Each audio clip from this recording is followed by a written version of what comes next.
Coucou!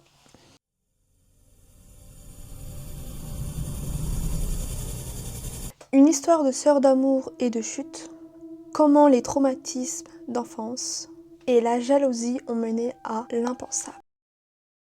1974, Sunny et Jin Han naissent. Ce sont des jumelles complètement identiques, comme la plupart des jumelles. Elles sont inséparables, fusionnelles, elles se ressemblent tellement que tout le monde les confond. La mère les habille pareil. Tom, le père, et Boo, la mère, aiment les filles énormément comme des parents normaux et essayent de leur donner tout ce qu'ils peuvent donner, même si la vie est dure en Corée à cette époque. Mais entre les parents, ça ne va pas du tout. Ils se disputent tout le temps, ils s'insultent, etc. Bref, des disputes qui blessent les filles. Et tellement ils se disputent, parfois ils se séparent. Il y en a un qui va dormir autre part. Et en fait, les filles, elles sont obligées de se séparer. Il y a Sunny avec sa mère et Jin avec son père. Et en fait, ça va amener à que les filles s'éloignent un tout petit peu. Mais le problème avec les parents, c'est qu'ils se remettent ensemble, ils se séparent, ils se remettent ensemble, ils se séparent. Du coup, le lien avec les sœurs se sépare aussi. Jusqu'à un moment où les parents vont réessayer de se remettre ensemble. Et là, pour les filles, c'est vraiment... elles étaient trop heureuses, elles faisaient en sorte que les parents ne se disputent pas, elles se comportaient correctement, elles ramenaient des petits dessins à leurs parents, comme si c'était de leur faute s'ils se disputent. Mais malheureusement, ça ne va pas fonctionner et la mère, Boo, demande le divorce et du jour au lendemain, elle part avec les deux petites aux États-Unis. À 12 ans, elles atterrissent en Californie. Mais le problème, c'est qu'elles sont parties du jour au lendemain. Elles n'ont pas pris beaucoup d'affaires, elles ne savent pas parler anglais, elles n'ont pas d'argent parce que sa mère est partie comme ça sans avoir de projet de vie. Du coup, elles sont cloîtrées entre elles. Elles ne se font pas d'amis. Elles sont coupées du reste du monde. Parce que malheureusement, il y a la barrière de la langue, il y a le fait qu'il n'y a pas d'argent, etc. Et on va dire positivement, je sais pas comment on pourrait appeler ça, mais Boo est très belle physiquement. Et quand tu joues la carte du physique, tu peux avoir ce que tu veux. Elle a trouvé un petit boulot en tant que hôtesse dans un bar. Et voilà, grâce à son physique, elle arrive à trouver du boulot pour subvenir aux besoins de ses enfants. Mais le problème, c'est que les jumelles sont tout le temps, mais tout le temps, toutes seules. Que ce soit la journée ou le soir. Et tellement son travail prend énormément de place dans la tête de Boo, elle ne rentre pas pendant plusieurs jours parfois. Et quand elle rentre, elle ramène un homme différent à chaque fois. Même avec ça, son boulot ne lui apporte pas énormément d'argent. Du coup, les filles, la journée, elles ne mangent pas. Le frigo est vide. Vraiment, elles galèrent. Elles sont constamment livrées à elles-mêmes. Et les services sociaux commencent à s'intéresser. Ils ont remarqué que les filles ne vivent pas dans un environnement sain pour des enfants. Et elles vont commencer à faire des allers-retours en famille d'accueil. Et quand elle rentre à la maison, c'est pas joyeux parce que Boo commence à devenir grave méchante. Elle les insulte, elle les tape, bref, elles vivent pas bien avec leur mère malheureusement et elles vivent pas bien dans les foyers. Mais malgré tout ça, les deux sœurs jumelles sont super soudées. Ensemble pour toujours, pour n'importe quelle situation, on est ensemble. Elles peuvent compter sur l'une sur l'autre. Elles sont maintenant arrivées au lycée et tout se passe mal malheureusement. Elles ont des mauvaises notes, elles n'ont pas d'amis. Même après 4 ans aux États-Unis, elles ne savent pas parler correctement anglais, elles sont dans leur coin, etc. Et à force d'être négligées, les filles sont envoyées chez leur tante Sonia et son mari James. Et là, vraiment, tout va changer pour elles. Elles vont retrouver un cadre équilibré et sain. Des gens vont s'occuper d'elles. Au lycée, leurs notes, elles sont... Voilà, quoi. Elles arrivent à progresser en anglais. Elles sont excellentes. Et elles montent parmi les premières de la classe. Ils adorent leur nouvelle vie. Mais malheureusement, elles se disputent beaucoup. Comme des frères et sœurs normales. Mais là, le problème, c'est qu'il y a de la violence. Il y a même un jour où elles se disputent et t'as Sunny qui a planté un couteau dans la cuisse de Jin. Malheureusement, elles sont tout le temps en compétition, en rivalité. Genre qui a la meilleure note, qui est la plus populaire du lycée. Et en fait, elles se comparent à chaque fois. Et entre petites parenthèses, j'ai une sœur jumelle. Et je vous jure que c'est totalement vrai. Quand tu as quelqu'un qui a le même âge que toi, qui te ressemble, qui a les mêmes études que toi, t'es obligé de te comparer à elle. Je sais pas pourquoi. Surtout que les parents, enfin, pour moi, la daronne a fait qu'on devait se comparer. T'as vu ta sœur, elle a eu ça, toi alors que t'as eu ça. Nan. Je les comprends. Pour les comparaisons, etc. Parenthèse fermée. Arrivée à l'adolescente, Jeans, j'espère que je prononce bien leur prénom. Jeans change complètement. Elle se coupe les cheveux, elle se fait une frange. Du coup, elles veulent affirmer leur identité, ça c'est totalement normal. Sunny est extraverti, drôle, souriant, cheveux longs, tout le monde l'adore. Contrairement à Jin, qui est timide, un peu en retrait et très sérieuse. Sunny a eu un premier copain et en fait elle est tout le temps chez lui. Jin se compare à elle. Pourquoi elle a un copain et pas moi? Et genre elle se sent très délaissée, de plus en plus jalouse d'elle. Elle se dit mais pourquoi elle a réussi à avoir un copain mais pas moi? Biche, c'est pas grave que t'as pas de copain, t'inquiète pas. Vraiment t'inquiète pas. Fin de l'année, il y a les examens et elles finissent toutes les deux majeures de promo et leurs chemins se séparent. Sunny part à l'université de la Verne, près de Los Angeles. Et en fait, tout se passe bien pour elle. Elle obtient une bourse, elle est aux anges. Vraiment, pour elle, sa vie, elle est parfaite. Tout roule. Mais Jin n'est pas très motivée pour les études. Ce qu'elle va faire, c'est qu'elle va s'engager à l'armée, mais malheureusement, elle se rend compte que c'est pas fait pour elle. Mais le problème, c'est qu'elle s'est engagée pour 2 ans. Et en fait, à l'ancienne, quand tu t'étais à l'armée, tu pouvais être homosexuelle, mais tu pouvais pas le dire. Et ce qu'elle a fait, c'est que elle a dit à tout le monde. Elle a dit qu'elle aimait les femmes. Et en gros, ça s'est mal passé. Elle a été virée. Avant, voilà. Bref. Mais ils se sont rendus compte que ce qu'elle disait était faux. Qu'elle n'était pas lesbienne, qu'elle aimait pas les femmes. Elle a échappé de justesse la sanction. Sa vie d'adulte, malheureusement, commence très mal pour elle. Pendant ce temps, Sunny, elle a plein d'amis, elle a un copain, toutes les semaines elle reçoit de l'argent. En fait, elle mène une vie de rêve. Alors que de l'autre côté, ça ne va pas. De plus en plus, Jin est jalouse de sa sœur. Et Jin, plus elle entend ça, plus elle voit ça, plus elle découvre ça, elle devient jalouse. Elle comprend pas pourquoi elle a pas tout ça, alors qu'ils ont mené la même vie. Pour Sunny, elle vit une vie richissime, vêtements de marque, BMW, sorties au restaurant. Là, en fait, vous allez découvrir qu'en vrai, c'est les mêmes. Hein. Comment elle fait pour avoir tout cet argent? Elle a volé une carte bleue d'une de ses copines. Voilà, tout simplement. Elle vit une vie de riche grâce à sa pote riche. Parce que, ah oui, quand tu vis avec des personnes qui ont de l'argent, tu peux faire la même chose. Mais quand t'as pas d'argent, tu peux pas faire. Voilà, elle a fait les mauvais choix. Et là, quand elle découvre tout ça, Jin, elle va prendre un job dans un casino en espérant de devenir aussi riche que sa sœur. Mais en fait, elle va tout flamber dans les jeux d'argent. Et ce qu'elle va faire, c'est qu'elle va aussi voler de l'argent à des proches. Et ses proches vont porter plainte et elle va finir quelques jours en prison.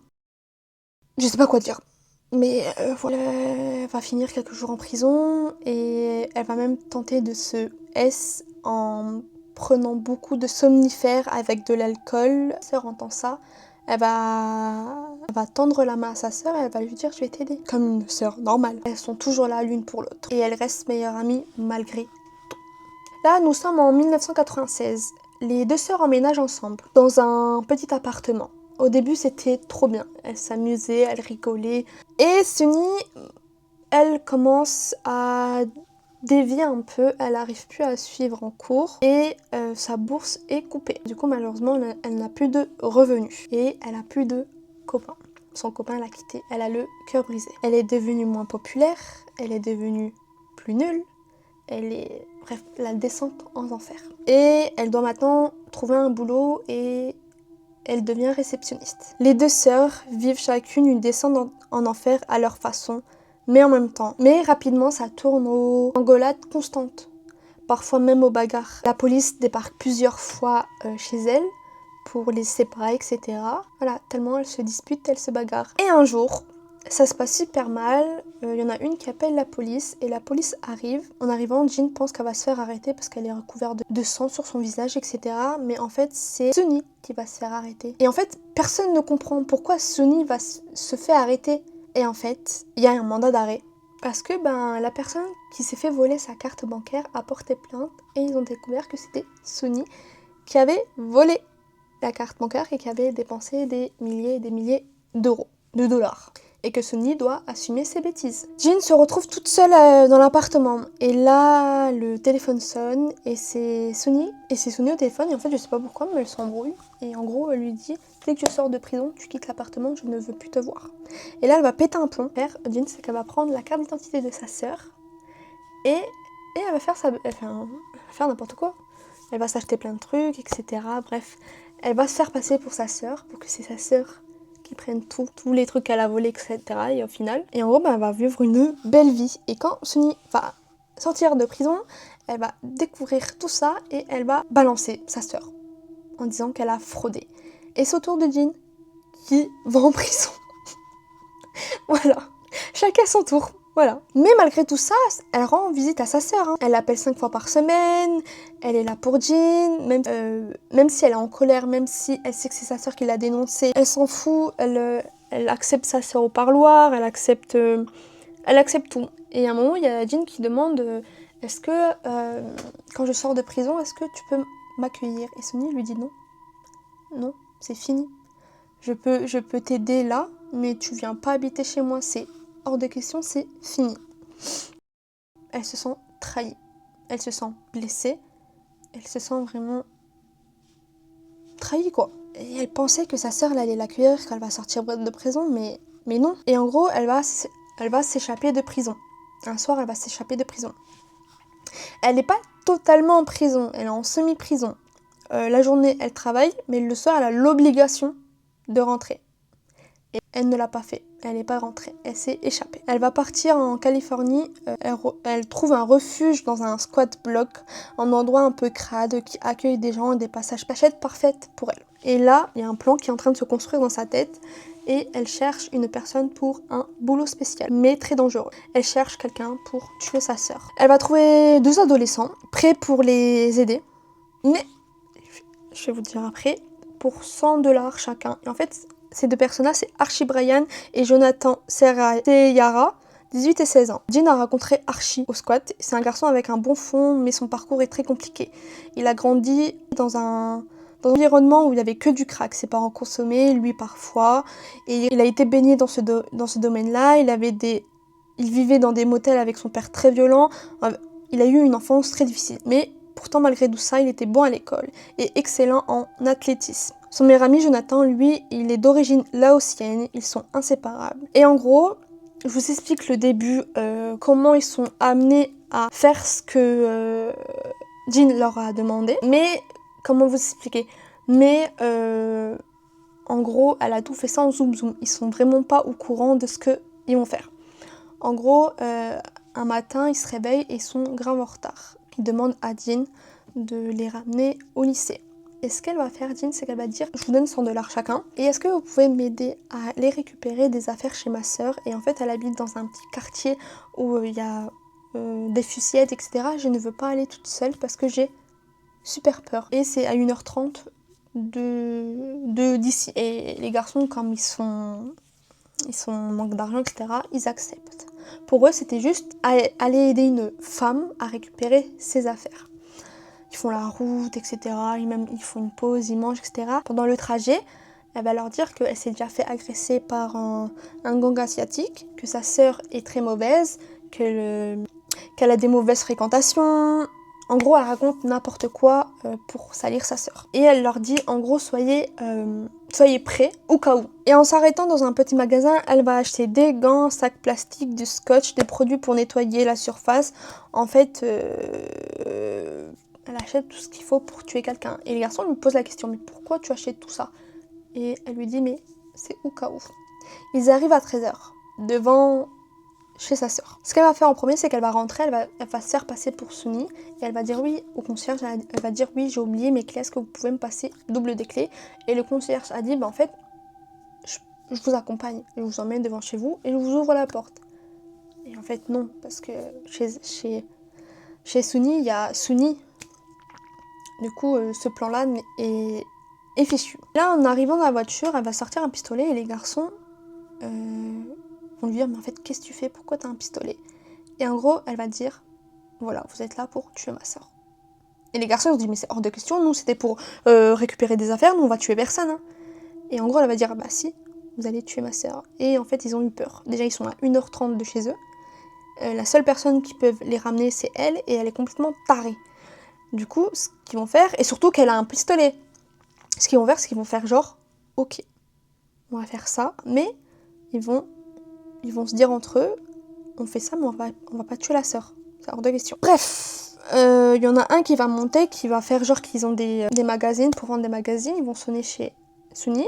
Il y a une jeune dame qui va ouvrir, et le mec il va tenter de vendre des journaux. Et la meuf qui est dans l'appartement va lui dire mais en fait non, je suis pas intéressée, elle va refermer la porte. Du coup, il redescend.